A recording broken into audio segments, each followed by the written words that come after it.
మనకు ఈ విధంగా వస్తుంది. Hi friends, welcome to my channel. ఈరోజు నేను లేటెస్ట్ డిజైన్ ఫ్లవర్ టాజల్స్ని ఏ విధంగా స్టిచ్చింగ్ చేసుకోవాలో ఈ వీడియోలో చూపిస్తాను. దానికోసం నేను ఇలా 2 డిఫరెంట్ కలర్ క్లాత్స్ అయితే ఇలా కటింగ్ చేసుకున్నాను. లెంత్ వచ్చేసి 4 ఇంచెస్, అలాగే విడ్త్ వచ్చేసి 4 ఇంచెస్లో ఉండే విధంగా ఈ 4 పీసెస్ అయితే నేను కటింగ్ చేసుకున్నాను. ఇప్పుడు వచ్చేసి ఈ టాజల్ని ఏ విధంగా స్టిచ్చింగ్ చేసుకోవాలో చూపిస్తాను. దానికోసం ఫస్ట్ ఆఫ్ ఆల్ ఇలా ఒక డిఫరెంట్ కలర్ని తీసుకోవాలి. అలాగే ఇలా క్లాత్ పీసెస్ అయితే తీసుకోవాలి. ఇప్పుడు వీటిని ఇలా పెట్టుకొని 4 సైడ్స్ మనము స్టిచ్చింగ్ అనేది చేసుకోవాలి.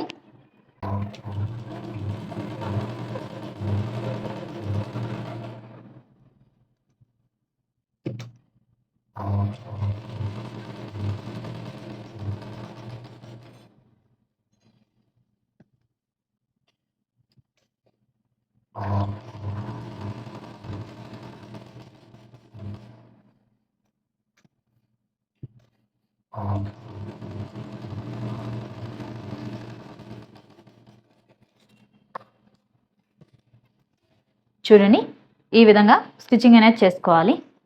ఇంకొక 2 డిఫరెంట్ పీసెస్ ఉన్నాయి కదా, వీటిని కూడా స్టిచ్చింగ్ అనేది చేసుకోవాలి ఇలా పెట్టుకొని.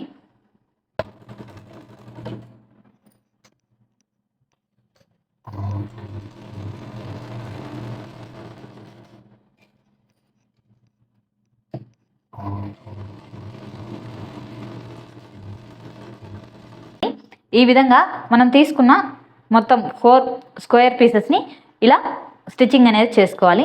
ఇలా స్టిచ్చింగ్ చేసుకున్న తర్వాత చూడండి, ఈ కార్నర్స్ వచ్చేసి ఇలా స్ట్రైట్గా కటింగ్ అనేది చేసుకోవాలి. 4 సైడ్స్ కూడా ఇలాగే చేసుకోవాలి.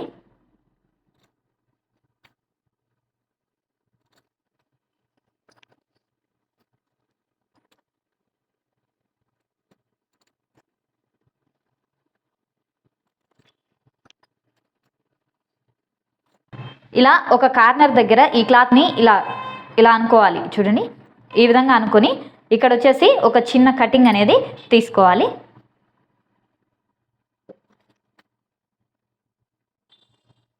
ఈ విధంగా ఇలా కటింగ్ తీసుకొని ఈ క్లాత్ని రివర్స్ అనేది ఫోల్డ్ చేసుకోవాలి. మనము ఈ హోల్లోంచి మొత్తం క్లాత్ని రివర్స్ తీసుకోవాలి. ఇలా రివర్స్ తీసుకుని మనం ఈ కార్నర్స్ ఉంటాయి కదా, ఈ కార్నర్స్ని ఇలా నీట్గా అనుకోవాలి.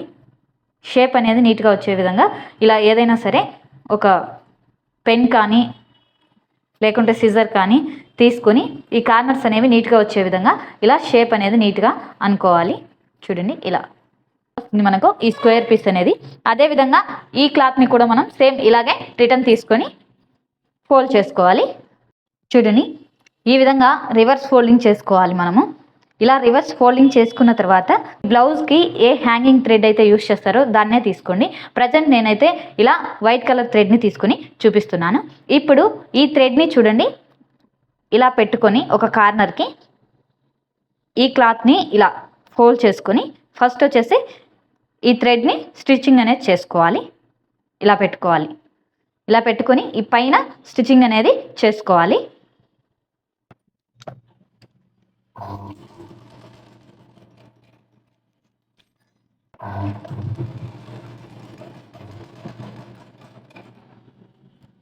ఈ విధంగా ఫస్ట్ వచ్చేసి ఇలా థ్రెడ్ని స్టిచ్చింగ్ చేసుకోవాలి. ఇలా స్టిచ్చింగ్ చేసుకున్న తర్వాత ఇంకొక పీస్ తీసుకున్నాం కదా, ఈ పీస్ని చూడండి ఇలా కార్నర్కి ఫోల్డ్ చేసుకోవాలి. ఇలా ఫోల్డ్ చేసుకొని దీన్ని ఇలా మళ్ళీ కూడా ఫోల్డ్ చేసుకోవాలి. ఇలా ఫోల్డ్ చేసుకున్న తర్వాత ఇక్కడ వచ్చేసి మనకి ఇక్కడ సెంటర్ కనిపిస్తుంది కదా, అక్కడ వచ్చేసి ఇలా ఒక మార్కింగ్ అనేది తీసుకోవాలి. ఇక్కడ నుంచి ఇలా స్ట్రైట్గా ఒక లైన్ అనేది డ్రా చేసుకోవాలి ఈ విధంగా. ఇప్పుడు ఈ పెటల్ని మనము ముందుగా స్టిచ్ చేసుకున్నాం కదా, దీని మీద ఇలా పెట్టుకోవాలి. చూడండి, ఇలా ఓకే. ఇలా పెట్టుకొని మనం డ్రాయింగ్ చేసుకున్నాం కదా, ఈ లైన్ మీద మనం స్టిచ్చింగ్ అనేది స్ట్రైట్గా చేసుకోవాలి. చూడండి,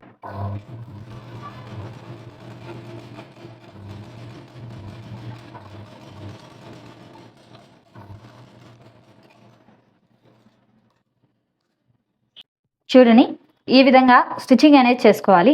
ఇలా స్టిచ్చింగ్ చేసుకున్న తర్వాత మనకి ఈ విధంగా వస్తుంది, మొత్తం కూడా ఇలా వస్తుంది. ఇప్పుడు వచ్చేసి ఈ ఒక్కొక్క పెటల్ ఉంది కదా, ఈ పెటల్ని తీసుకొని ఇలా కొంచెం బ్యాక్ ఫోల్డింగ్ అనేది చేసుకోవాలి. అలాగే ఇటు సైడ్ కూడా ఇలా బ్యాక్ ఫోల్డింగ్ అనేది చేసుకోవాలి.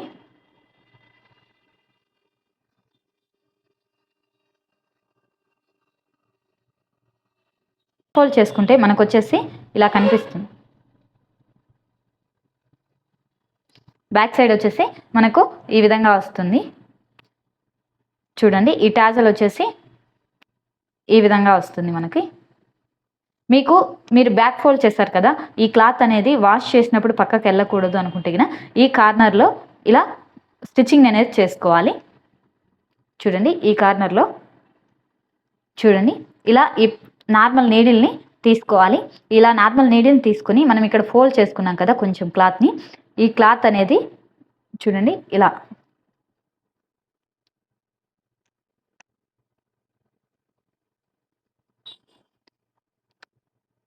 ఈ విధంగా సింగిల్ స్టిచ్చింగ్ అనేది చేసుకోవాలి.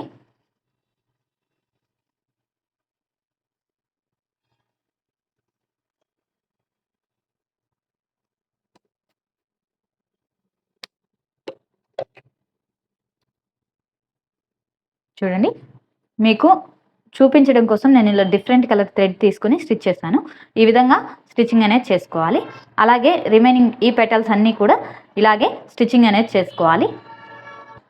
చూడండి, మనకు ఈ విధంగా వస్తుంది. ఈ టాజల్ వచ్చేసి ఇలా వస్తుంది.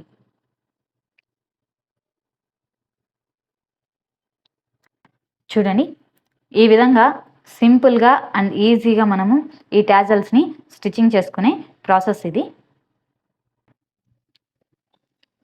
ఈ విధంగా సింపుల్గా అండ్ ఈజీగా మనము ఈ ఫ్లవర్ డిజైన్ టాజల్స్ని స్టిచ్చింగ్ చేసుకునే ప్రాసెస్ ఇది.